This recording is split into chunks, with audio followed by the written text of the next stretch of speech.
Alors, je suis ravie aujourd'hui d'accueillir, Céline. Céline qui, suit, le programme Stratégie créative. Voilà, je suis contente qu'elle ait accepté, en tout cas, de répondre à nos questions. Céline, comment vas-tu? Ben, ça va bien, très Ça bien. va bien. Peut-être que pour, voilà, les personnes qui nous écoutent, ça serait bien de donner un peu de contexte et de leur présenter un peu ce que tu fais, ton activité. Alors, ce que je fais, moi, je suis illustratrice ou dessinatrice, ça dépend des jours, quand je me présente et puis je suis aussi facilitatrice graphique, voilà, je fais plusieurs choses et souvent avec un crayon à la main. OK. Du coup, quand tu es arrivée, dans voilà, tout de suite parler dans le vif du sujet, quand tu es arrivée dans le programme, dans quel état d'esprit tu étais? Voilà, professionnellement, qu'est-ce qui se passait pour toi? Peut-être, des envies particulières, Alors quand j'ai démarré, en fait, je sentais que j'entrais dans une phase, de transformation, mais je savais pas encore trop quoi ni comment. Parce que, ça fait 5 ans que je travaille sur un roman graphique, que je vais terminer cette année. Ça fait 9 ans que je suis à mon compte, ça fait 20 ans que je suis artiste-auteur. En fait, j'ai 44 ans. Je pense qu'il y avait plein de choses qui faisaient que cette année, je sentais que quelque chose devait changer ou allait changer et c'est ça qui m'a amenée vers ce programme et donc quand je suis rentrée dans ce programme-là, je savais pas encore trop ce qu'allait se passer, mais je savais qu'il allait se passer quelque chose. Voilà. ouais, on sent bien en tout cas, qu'il y a plusieurs, tu as vraiment plusieurs, voilà, plusieurs compétences, plusieurs, activités très différentes. Hem et aussi des envies particulières. Est-ce que, voilà, est-ce que tu peux nous en dire un petit peu plus, ouais, sur, bah, ce qui te traversait, les pensées que tu avais, ce que tu ressentais?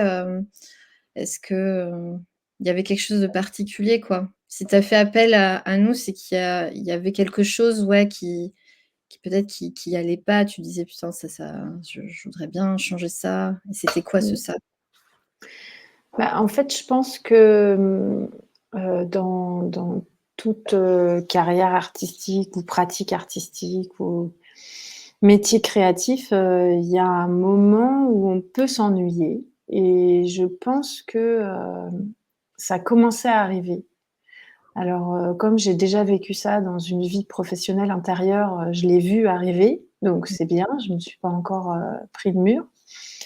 Mais, ce que je ressentais, c'était que, j'avais peut-être un peu moins d'idées ou alors qu'elles étaient trop faciles et que quand on me demandait, «C'est quoi ton travail personnel?» Bon, quand je me trouvais dans des situations professionnelles plus institutionnelles, où mon dessin est plus lié à des commandes, on me demandait: «Mais toi, ton travail personnel, c'est quoi?» Et je trouvais que de plus en plus mes réponses, manquaient de passion et Mmh. d'implication et je me reconnaissais plus trop.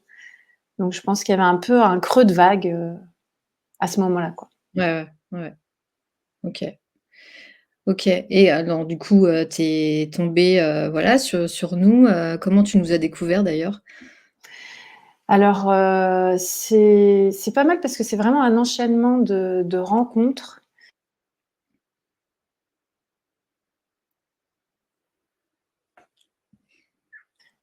Bon, je pense pas forcément être accompagnée.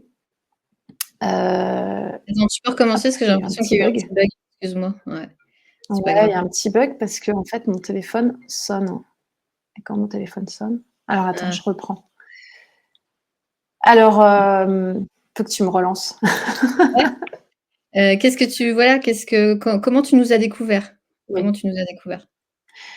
Alors, en fait, je suis arrivée à Opal, par une succession de rencontres et c'est intéressant parce que ça venait vraiment dans une phase où je me sentais peut-être, seule, alors que j'avais jamais trouvé que c'était un problème de travailler seule et via les réseaux sociaux qui sont habituellement plutôt, une sorte de gouffre, de perdition, où, l'inspiration, s'échappe, où je passais mon temps à scroller comme ça, en fait, je me suis dit: «Bah, tiens, il y a des gens dont j'aime bien le travail, Mmh. je vais les contacter directement» Et donc j'ai contacté une artiste qui s'appelle Roxane Jaillet, qui avait suivi ce programme.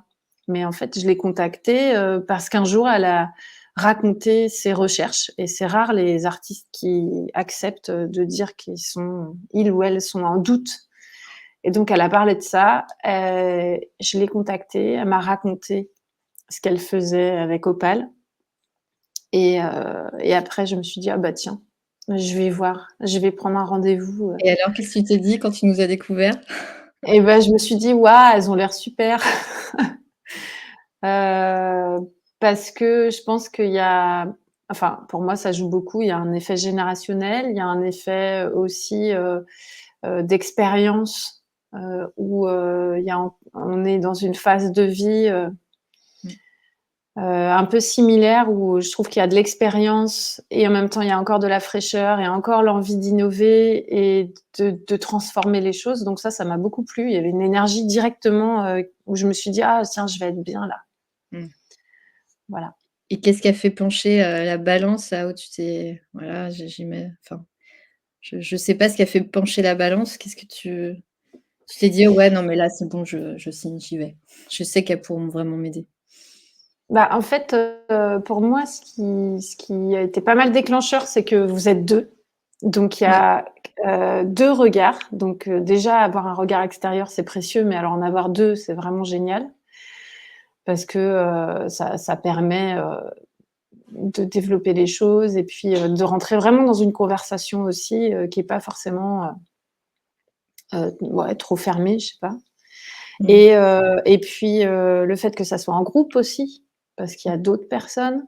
Mmh. Donc il y a un peu cet effet d'accompagnement collectif, qui est orchestré par vous 2, mais qui est vraiment en soi aussi, qui est intéressant. Ça m'a plu parce que j'ai fait, mmh, pas mal, enfin, en lien avec mon roman graphique où j'ai travaillé sur le transgénérationnel, j'ai beaucoup fait de travaux en groupe, en fait et je trouve que ça démultiplie, les Mmh. possibilités et les Ouais. regards.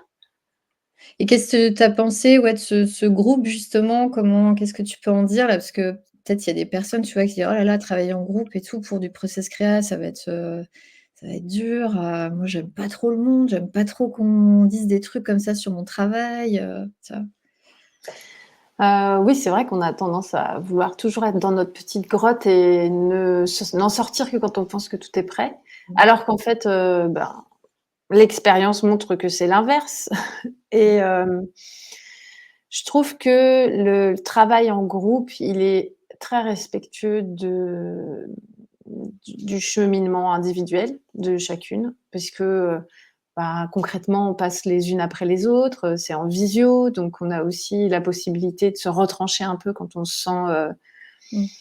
un peu fragile, et puis il y a le débrief, à la fois par vous, Opal et aussi par le groupe, mais qui est toujours ultra bienveillant parce qu'en fait, le cadre que vous Mmh. installez, le cadre de travail, il est, très pro, en fait et je trouve que ça, c'est très confortable. Mmh.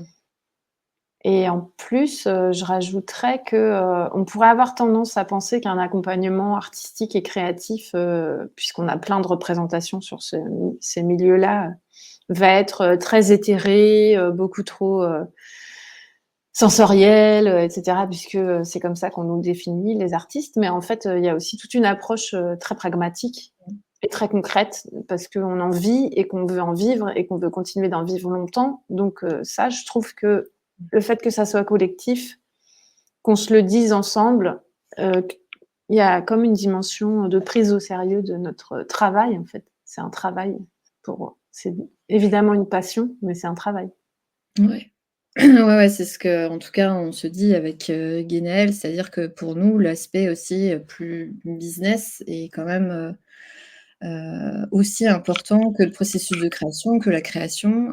Oui, en effet, on est vraiment dans cette mouvance-là où ça part de nous, où c'est quelque chose de voilà, c'est de la passion, mais derrière, c'est bien quand même pour en vivre, quoi. Donc c'est vrai Mmh. qu'on aime travailler avec des gens qui soient aussi, dans cette mouvance-là. Qu'est-ce que tu pourrais dire, peut-être, je sais pas, si tu as un mot sur notre complémentarité avec, Guénel? Peut-être que tu as un truc envie de partager, Bah, je pense que déjà le fait d'être 2 de toute façon, quand l'une dit quelque chose, l'autre va avoir envie de compléter, donc ça va toujours rajouter, une autre approche. Mmh. Et puis, dans vos sensibilités, je pense qu'il y a aussi, d'un côté, quelque chose qui va être avec Guénhaël, peut-être, plus de l'ordre, de l'intangible, elle va nous amener aussi à questionner la symbolique qu'on met dans nos œuvres et toi, tu vas amener, je pense, je sais quand tu racontes que tu découds des vêtements pour voir leur forme et leur structure, bah, j'ai aussi l'impression que c'est comme ça que tu accompagnes, parce que tu vas nous obliger à découdre ce qu'on vient de dire pour voir, vraiment concrètement ce qu'il y a derrière, donc je trouve que voilà, c'est Mmh. super complémentaire. Mmh. Ouais, cool. Alors aujourd'hui, qu'est-ce que tu pourrais dire du coup par rapport à voilà, à quand tu es rentrée dans le programme aujourd'hui, comment tu es? Comment tu penses? Est-ce qu'il y a des voilà, qu'est-ce qui a changé pour toi? Bah, je pense que déjà, il y a beaucoup de choses qui ont changé et c'est ça qui peut être un peu, à la fois enivrant et vertigineux, mais en même temps, on n'engage pas de transformation, sans y mettre de l'énergie. Donc, c'est sûr qu'il faut être disponible pour, ce programme-là, mais en fait, je pensais ne pas être disponible, puis au final, j'arrive à trouver du temps. Mmh. Heu, dans mon activité, ce qui a déjà beaucoup changé, c'est que bon, j'ai évidemment, avant de démarrer le programme, j'avais écouté tous vos podcasts, donc il y a quelques astuces dedans que j'ai récupérées, où j'écris tous les matins. Mmh. Donc en écrivant tous les matins, il y a des choses qui sortent. J'ai réussi dans ma tête déjà et sur papier, parce que j'ai un gros cahier opale, à structurer des choses, à repérer, comment je pouvais organiser mes différentes activités, comment est-ce que je pouvais faire de la place pour, de nouvelles. Et puis, clairement, enfin même si c'est encore, pas officiel, ni, complètement, découvert, je vais démarrer une nouvelle activité connexe à celle que je fais maintenant qui va être, la bijouterie, enfin bon, en tout cas des Mmh. sculptures qu'on porte. Mmh mh. Et ça, bah, je pensais pas du tout que j'allais venir là-dessus, en m'inscrivant au programme.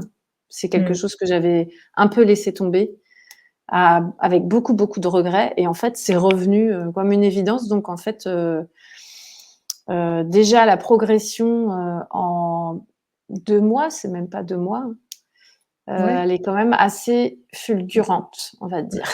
Ouais. Et dans ton ouais, dans ton ressenti, si on parle de ressenti, comment tu te sens? Enfin, tu vois, que par rapport à quand tu es rentrée dans le programme, qu'est-ce que du coup, comment tu te sens? Ouais, si tu peux essayer de définir un peu? Bah, déjà, je me sens beaucoup plus au clair avec, bah, le pourquoi je crée, parce que c'est quelque chose sur lequel vous me faites vraiment beaucoup, beaucoup travailler et je pense que c'est aussi ce sentiment que j'avais un peu de perte, de vitalité quand on me demandait, «C'est quoi ton travail personnel?» En fait, j'avais complètement perdu le pourquoi ou en tout cas, j'arrivais plus du tout à l'exprimer donc ça, c'est vraiment très, très fort. Donc je me sens beaucoup plus, alignée, on va dire ces mots-là, plus en clarté, Mmh. plus sûre de moi aussi sur, ce que je fais, comment je le Mmh. fais, pourquoi je le fais. Ouais. Donc quand même, il y a un truc un peu, d'aplomb, quoi. Ouais. OK. Cool. Qu'est-ce que tu pourrais dire, ouais, à une personne du coup qui, voilà, qui nous connaît pas, enfin qui hésite à rentrer dans le programme, qui tu vois, ce qui va faire pencher un peu la balance peut-être, qu'est-ce qu'on pourrait lui dire? Ce serait, Mmh, ça moi sans ça je dirais que dans, bullshit quoi, mais juste, ouais, qu'est-ce qu'on peut lui dire?